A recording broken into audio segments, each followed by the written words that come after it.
Yes.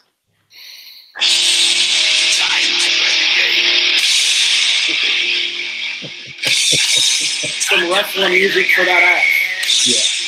Of course it is.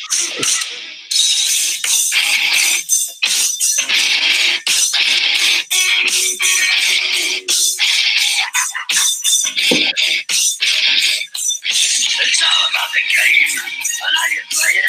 And if you can take it, it's all about you. If you can play it, it's all about playing. Who's gonna make it? All right, welcome THP. We've got your live Morgan Cup coverage here tonight. I'm with JDax. Hey, what's up? What's up? And we've also got the Morgan Cup legend himself, ChefKritter, with us, because Dax and I haven't been to a Morgan Cup, so we got to have somebody that's got some experience in the Morgan Cup, right? That's absolutely right. Chef, how are you doing today? Good. What up, THP? All right, perfect. So before we get started into the Morgan Cup coverage, Dax ran a contest on the forum, and we're going to announce the winner right now.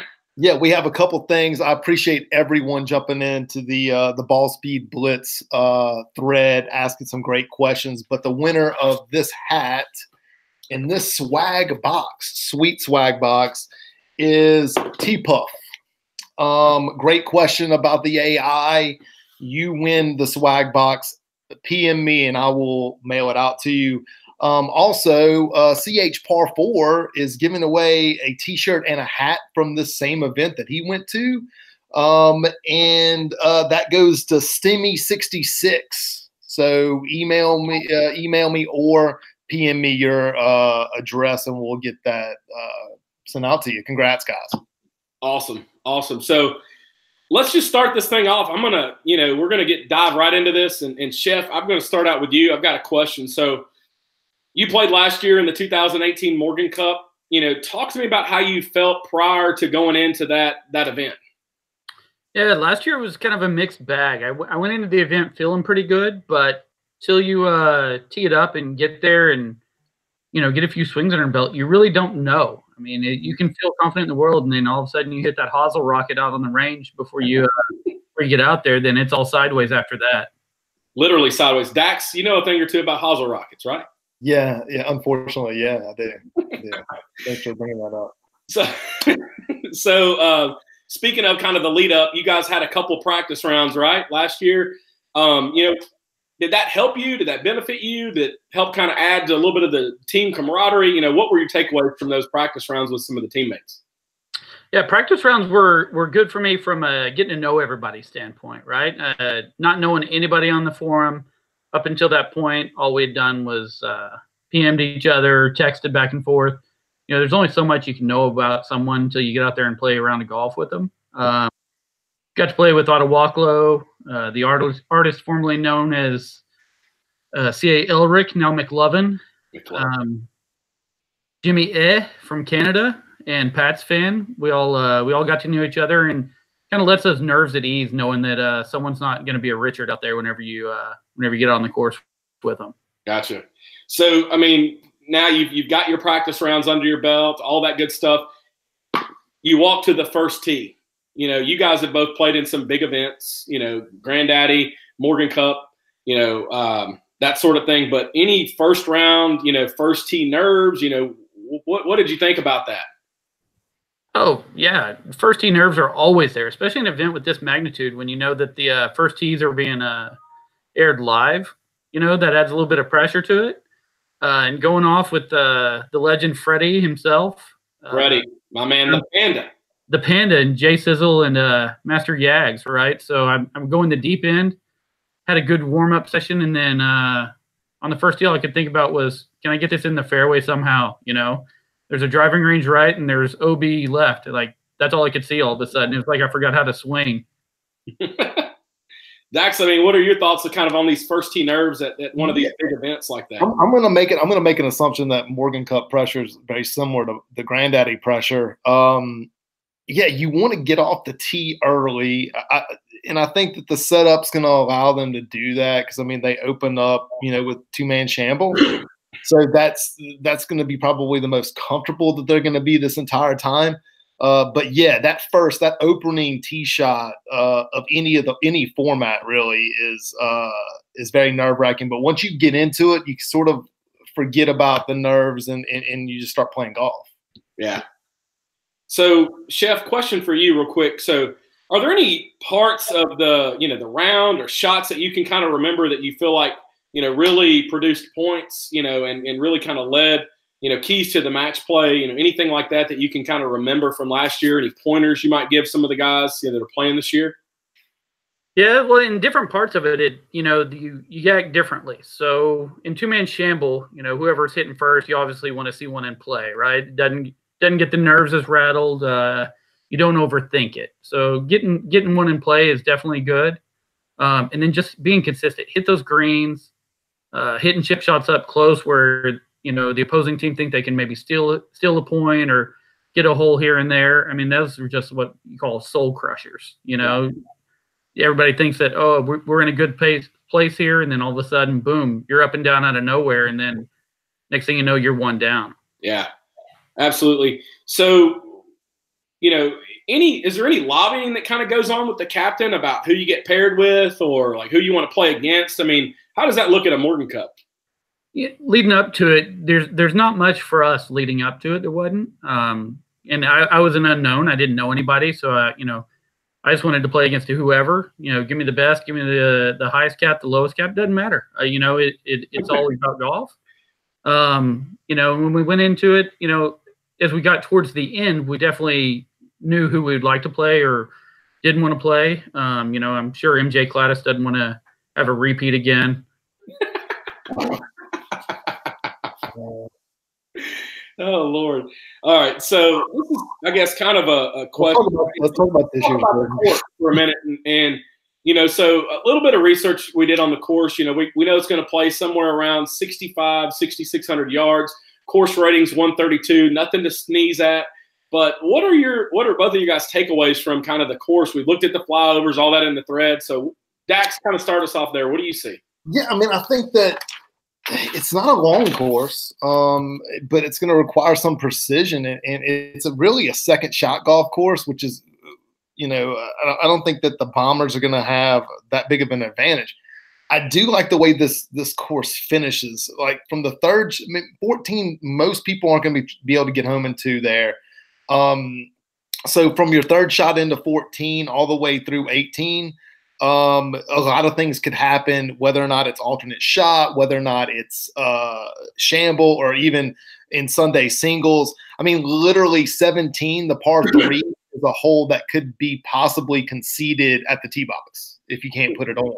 Yeah. So, yeah, I mean, I think that the course on the front nine, I think the key holes are one because it's the first hole.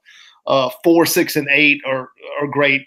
I would recommend anybody before they follow along with this Morgan Cup to watch the flyover videos. But yeah, this course is going to set up a tough but fair test, and it's really a second shot golf course. Yeah. Chef, what do you think? I couldn't agree more. Looking through the course and the setup, yeah, it's not a super long at 6,500. So you'd think, that's a bomber automatic, bonus right there. But there's so many dog legs, and the trees are so mature out there. You try to cut a little off that corner, or you try to go over that tree, especially in shamble or even singles. I mean, it's disaster written all over it. I mean, big numbers could be lurking for them. So I think it takes driver out of some of those shorter holes even, because you got a dog leg left, you got a dog leg right. You got to be able to put the ball out there so you have a second shot that, some of these fairways are lined with these big trees and they overhang. So yeah, you're short-sighted, you're in the fairway, you still not have a shot. Yeah, I kind of, looking at the back nine, I mean, I can kind of imagine if, say Dax and I were partners like we did at Regional Rivalry, that, JB would be 100% worried that we're coming to fisticuffs because, it looks like there's nowhere to miss left on that. And Dax has this little pull hook that he hits off the tee, and I could just see myself losing my mind and JB having to come separate us on the course.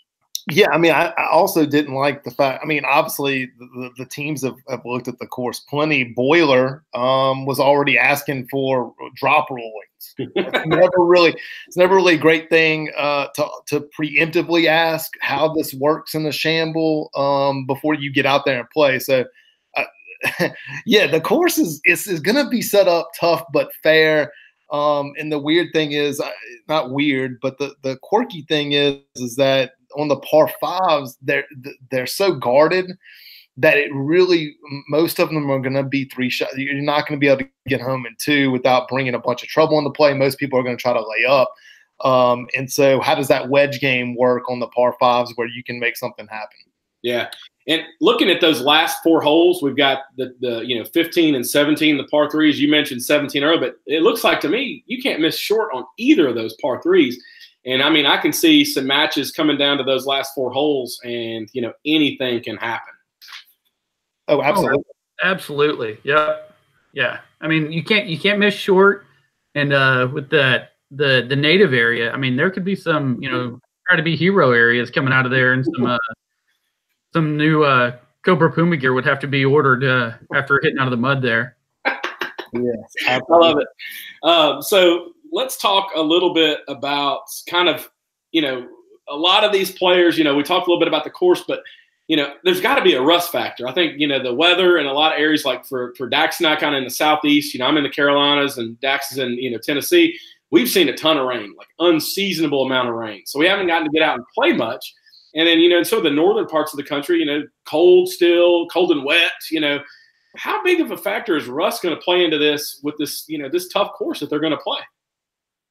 I think there's going to be a rust factor, especially for JDax coming out from the North Pole. His full swing may not be 100%, but he's been grinding on that short game, inside hitting putts, hitting wedges, where could come in handy, scrapping up some up and downs and some points for his team. Because that's going to be a big part for any of these guys that haven't got to play much. If their swing's not there, that's all right. They can still get up and down and make those putts. That's going to be big for them. Dax, what are your thoughts on the rust factor? Yeah, I mean, there's always rust. Morgan Cup usually comes early in the calendar. Most guys didn't receive their clubs until late February, and a lot of them really have not been able to get out there and grind and play. So I'm expecting some rust to be on some of on both teams, really. That's why I really, really, really, really, really like Hackers club selection. I really think that them going F9 to a man almost besides Dan is sort of an anti-rust prevention situation, in my opinion. Yeah, that's a great lead. And I was actually just about to ask you guys about the equipment selections, because Dax and I have talked a little bit more than Chef and I about the equipment, and Dax has been very opinionated about the equipment selection. Chef, what are your thoughts about equipment selections between both teams? Yeah, Hackers went full on minus Dan, like JDax was saying, F9 with the speed back. So it was pretty interesting to see a lot of similarities in there.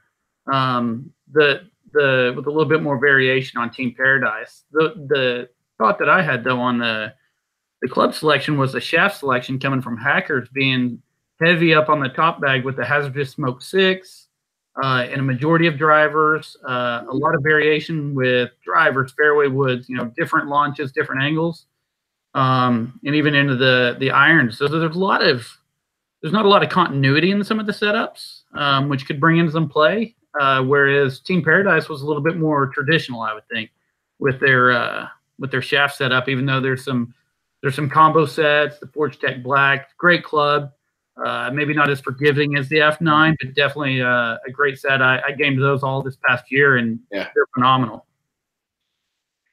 Yeah, I mean, I think that was mainly one of the reasons I opened with Hackers being a favorite, is that I went and hit the entire Cobra offer.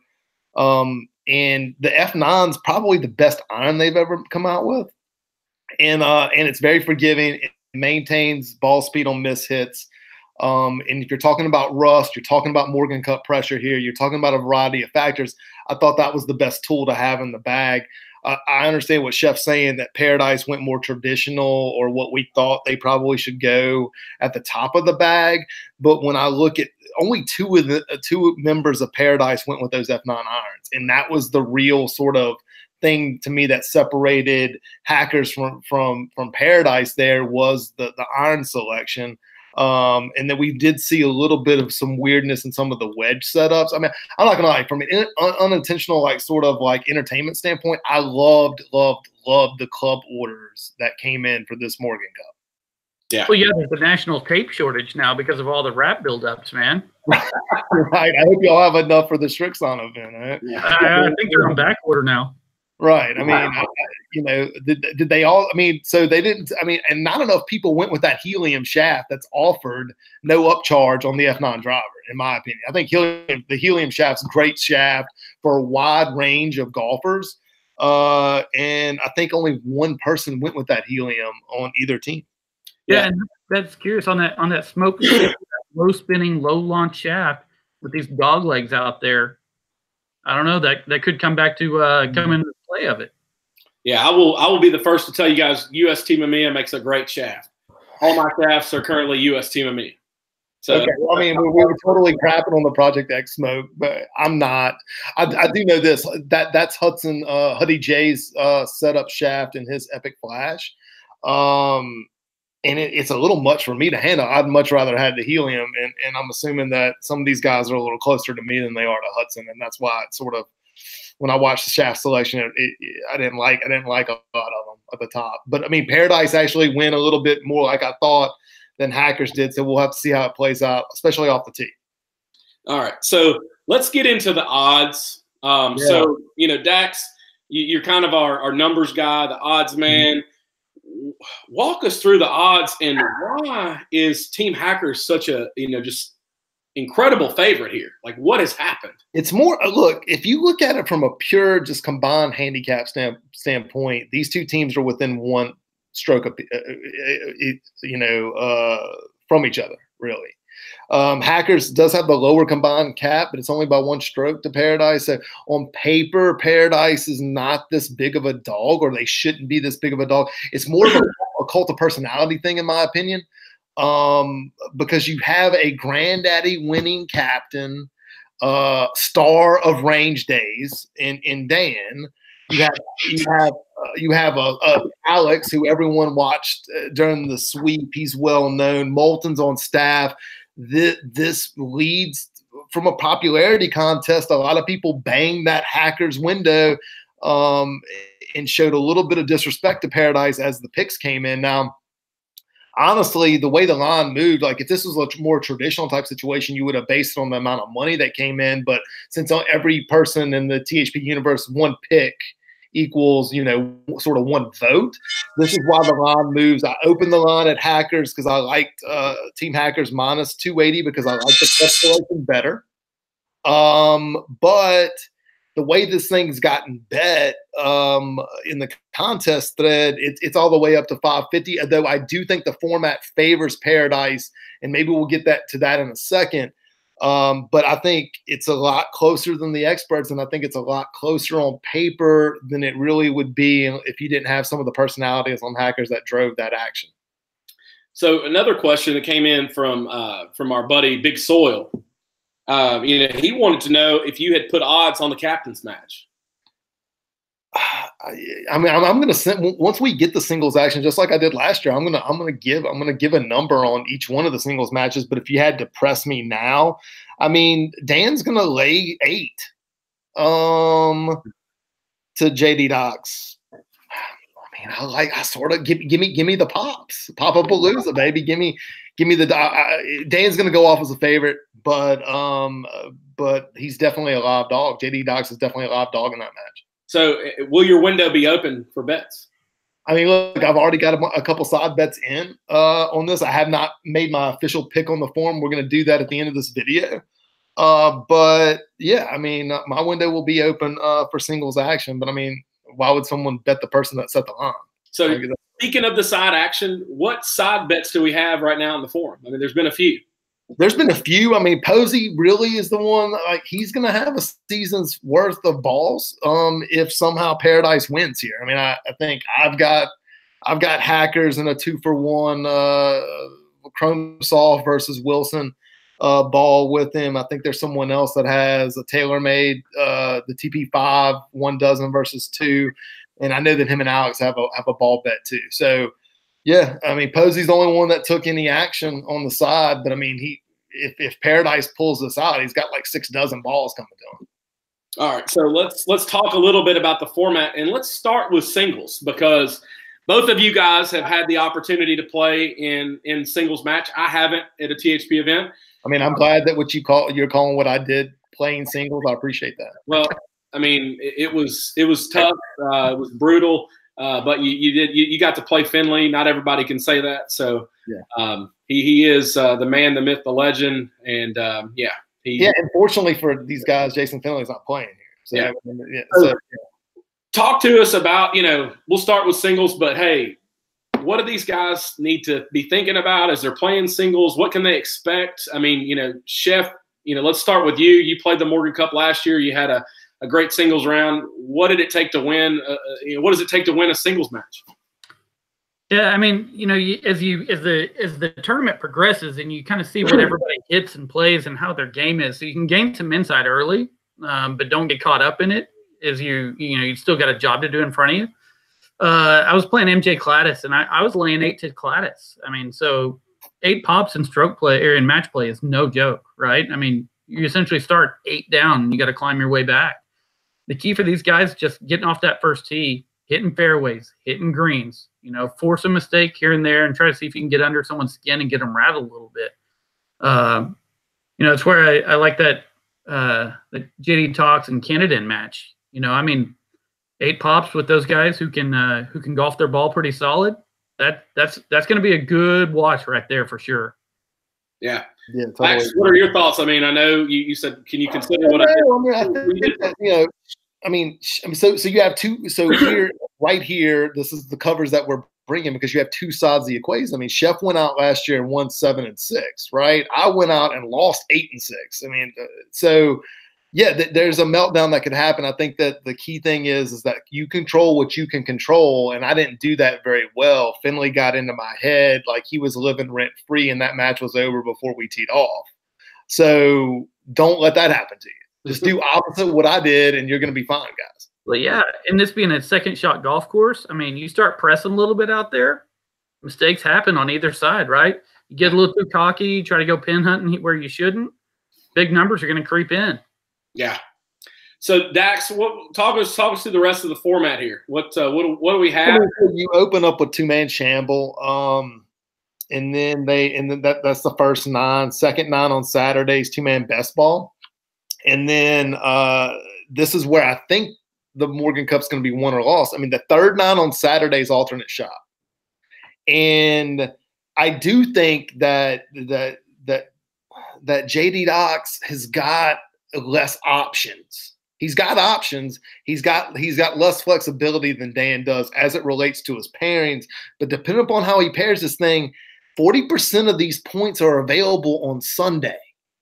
So the likelihood of a boat race occurring on Saturday is not very likely. If you can get to Sunday, you get to the third 9, and you stay within 1 or 2, you have a chance on Sunday to pull this out, and it makes him a very dangerous dog here.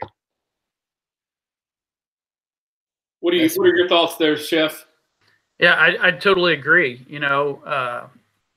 As much as these guys may or may not know about each other's games, the pairing is key for that third 9 on that Saturday. Definitely a comfort zone. Whoever's feeling comfortable and that maybe the nerves have shaken away and they haven't let it get to them a little bit.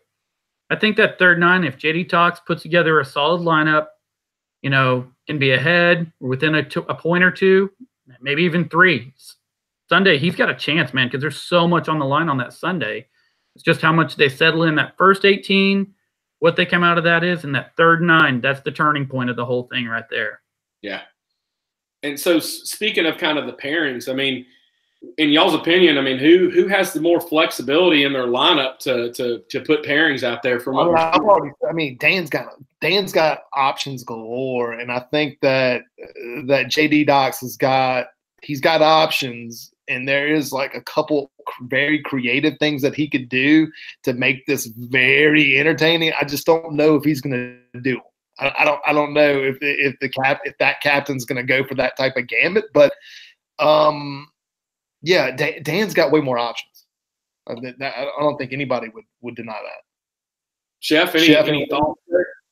Yeah, Dan from an experience standpoint and from the players, he's definitely got some more options. I'd like to see JDax go out there and be creative with the pairings, maybe force them into some tough golf. Those first 18, those first 27 holes, getting a lot of pops off some of these guys, to see what that pressure is going to do and trying to keep it close. Yeah. We'll kind of do this. We got a couple more questions here, but any early favorites for MVP? I'll tell you what, this thing could go down to like we talked about Wichita rechecked earlier for Hackers. He's going to have to play to his cap to really like sort of like solidify them as a favorite. But like don't sleep on my boy Camp Lalo Baxter. Okay, he was my partner at the Ship. We didn't get it going until the back nine, but him and I together, best ball shot of 29 on the back. I mean, equaled your back nine number. We had already shot ourselves out of the tournament. He's a great partner, and and I think that JDax can put him with a variety of different people, and he's just a steady hand, and he does not get rattled. So if you do have a little bit someone that runs, that sort of can gaslight themselves like me, he's a perfect partner for. Yeah, I agree. There's so many potential MVPs, I think, because everybody's so amped to be in the Morgan Cup. But there's a lot of unknowns too, right? I mean, there's a lot of players in this that we don't really know. Yeah. I mean, there's someone that comes out of nowhere like you, Chef.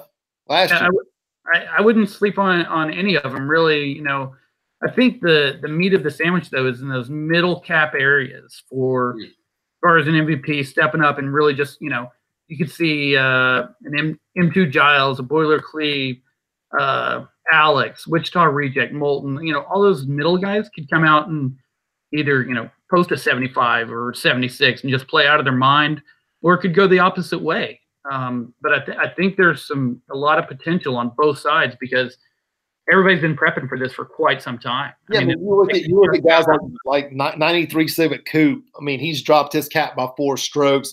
Buck Nasty, I still want to see what he weighed in at before I start talking like whether or not I think he's going to have MVP. But his cap also went down a little bit too. He's going to play as a 19, and he was probably going to round up to a 20 before. So some of those guys that are playing have been able to play one and are playing a lot better. These are the guys that you're going to watch as this entire Saturday sort of unfolds. Yeah. So speaking of the cap movement, anybody else you've seen some significant cap movement on? I mean, you mentioned 93 Civic Coupe. He had a 4-shot swing, in the good, right? Yeah. I mean, here's the thing. Statistically speaking, that is the only sort of cap move of significance. So he went from 24 to 20. He's going to play at a 20, but before this entire prep started, he was at 24. But no one really – Wichita Reject, he was down from a 10 to a 9. Pfeiffer oscillated up slightly, like 26 to 27. No one made a big move. Buck Nasty was down from 20 to 19. But no one really made a big move. 10 putt's going to play as a 6. He would have played as a 5 when this thing started. But I mean, like the movement from 5.3 to 5.6 is not statistically significant, really. The only move down was 93 Civic Coupe and those 4 shots. So there wasn't a whole lot of cap movement in the lead up here. All right, so let's go into our final picks. Chef, I'm gonna start with you. If you got to lay money today, who you betting on? If I'm laying money today. After everything we kind of looked at it and talked about it, I'm rolling Team Paradise, man. I think JDax from the messages we've had back and forth, I think he's got his team ready to go. I think everybody's motivated. I like the movement that his team's been doing. They've been into it, and I can't go against my Team Paradise for life there. All right, Dax. Give it to me. Shoot me straight here. Man. Like I want to, just from pure line value standpoint, I'm gonna when I turn it in for the contest, I'm probably going to take Paradise because you can't pass on just the line value. I still think I like Hackers' club selection a little bit better, and so I'm going to pick Hackers here officially. But when you see my pick on the form, it's strictly for value. But Paradise is a live dog, and if Hackers shows up like it was a coronation, like on the way to the Morgan Cup, that they're just going to get handed the Morgan Cup because they showed up and they have the guy off of range days that can knock the cover off the ball, or Alex in his tube socks. They have another thing coming because Paradise is going to hit him in the mouth. It's going to get to Sunday, and Paradise is going to have a chance. My official pick is Hackers, mainly because they may have a little bit of help from putting for bird. So I'm going to go with Hackers here. But when you see my pick, I'm going to pick Paradise on the website. And my official pick, I insta called, like I shoved all in. I bet the house on Team Hackers, and that's where I'm at. Any final thoughts from you guys? No, we're going to be back Saturday night.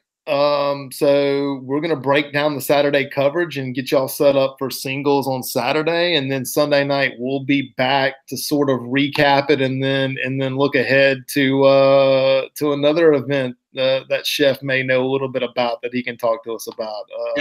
That's coming up in Las Vegas. So yeah, we're looking forward to it. Final thoughts? Final thoughts. Go Paradise. Pulling for Hackers, and not forget about the man that meant this so much to him for this event, and Jake, man. Yeah, absolutely. Well, for JDax, for Chef, I'm illiterate. Thank you guys for watching. Thank you to Chef for kind of joining us as our special Morgan Cup legend. We'll be back on Saturday with some more coverage of the first day of the event. So thank you guys. See you very soon.